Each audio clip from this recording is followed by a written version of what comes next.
God, keep my head above water, don't let me drown. It gets Hello everyone, welcome to Chronic Hope. This is Julia. I'm here to talk about my journey with chronic illness. I have chronic Lyme disease, chronic fatigue syndrome, and Hashimoto's thyroiditis. I'm starting this channel to give advice to people like me who are chronically ill, but also and especially to people who are not chronically ill and have a friend or a family member or someone they know who is and don't know how to advise them, how to talk to them, how to approach them about their illness, because it is kind of a sensitive subject. And so today I'm going to be talking about things that were helpful to me that people said, and things that were not helpful. So today I'm going to talk about 3 things not to say to a chronically ill person, like ever. So a lot of chronic diseases are what we call invisible illnesses, which just means that even though we are sick and we feel really crappy, our friends and family members can't tell, like we look the same as we always did. We don't look sick or whatever. And so it makes it really hard for people to understand that like we're actually suffering, that we're actually in a bad place, and that we're not just like making it up or being dramatic or exaggerating it or something, which I know is hard for people to understand, but it's also really hard for us to have to always be explaining like, no, I really feel sick. So number 1 of things not to say to a chronically ill person is, but you don't look sick.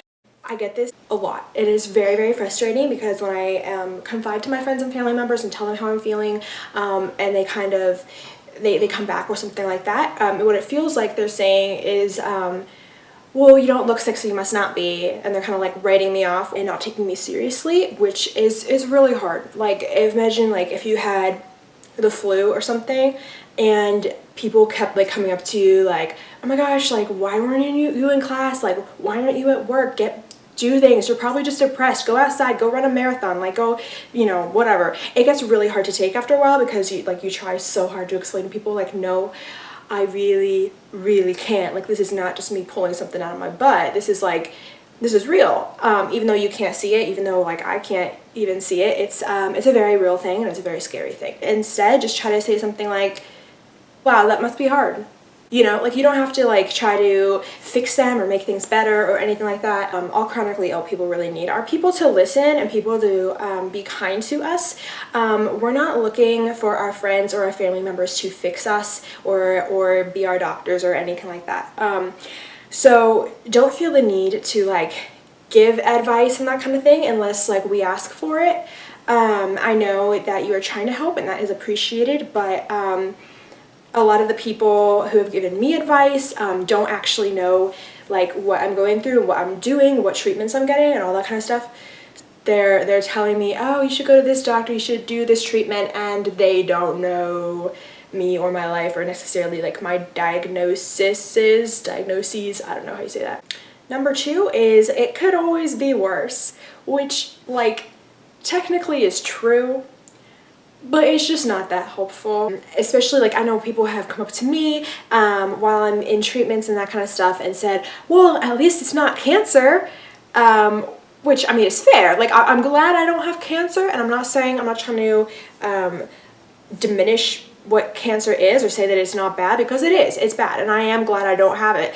But when people say that to me, it basically feels like they're saying that I'm not suffering or that what I'm going through isn't valid because it's not something worse, or because I'm not suffering differently than I am. Like if I was in a car crash or something, and I was in surgery with like broken bones or something, and someone came up to me in the hospital and said, well, at least it's not pneumonia, I'd be like, I mean, yes, okay, like I could be suffering differently than I am, and I'm supposed to be grateful for that. It's always good that you don't have some other illness, but it's also hurtful in the sense that like they're not taking the one you have seriously, and it's frustrating when people basically undermine what you're going through by comparing it to something else that you could be going through. And I understand that it's hard for people when you're sick in a way that they can't see or that isn't obvious, but like I also shouldn't have to like defend or like back up or validate the fact that I am sick and that I am suffering. So if you are watching this and you are going through something, whether it is an illness, chronic or otherwise, whether it's a breakup, whether it's stress with school, whatever it is that you go through, because I know everyone does. Everyone has their moments. Everyone has hard, difficult, stressful things in their lives. I just want to say, whatever it is that you are going through, it is valid and it's hard, and that's okay. Number 3, and this is probably the hardest one in some ways, is I totally get it. And this might seem like something that's nice to say, that sounds understanding and compassionate and all of those things, and no doubt it's intended to be those things, but it's actually very hard to hear.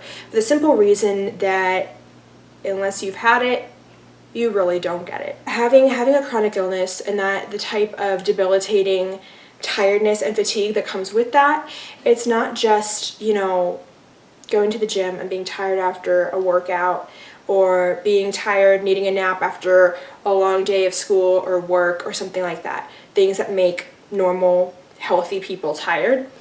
It's not being able to do the things you love. It's not having the energy to even want to do the things you love anymore, which is hard to explain. I know for me, I do musical theater, or at least I used to, and I love it. I love singing, dancing, acting, all of that stuff. What's been really hard for me is realizing that now that I've gotten so severe, and this can be it's kind of hard to explain, I want to dance and do shows and that kind of thing, but I don't anymore. And I wish I did. I really do. I wish I had the energy to even desire to dance and desire to be in shows and that kind of thing. But it's too hard. And similarly, I'm a very extroverted person. I'm very social and that kind of thing. But one of the things I've realized is that all of a sudden, even being social, talking to my friends, that type of stuff, it takes a lot more energy than it used to. If I see like one friend a week, I have to build up my stamina for a few days before to even have the energy to go grab coffee with someone. It's very hard, and I am not as severe as a lot of people who are chronically ill. So I actually have it better than a lot of people like me. And that's hard. So if you are someone who has a friend or a family member who is chronically ill, I would encourage you to listen to them, listen to what they're going through, and be there for them. Encourage them, support them, but don't give them medical advice and that kind of thing unless they specifically ask for it. Anyways, that is a wrap for today. Thank you for watching. If you like this, if you found this helpful, please give it a thumbs up, comment, share, subscribe, all that stuff. I will be hopefully posting about one a week, and hopefully helping people who are struggling with these things. So if you have any specific questions or things that you would like me to talk about, feel free to comment below. And until then, I will see you guys next time. Thank you. Bye. Keep my head up.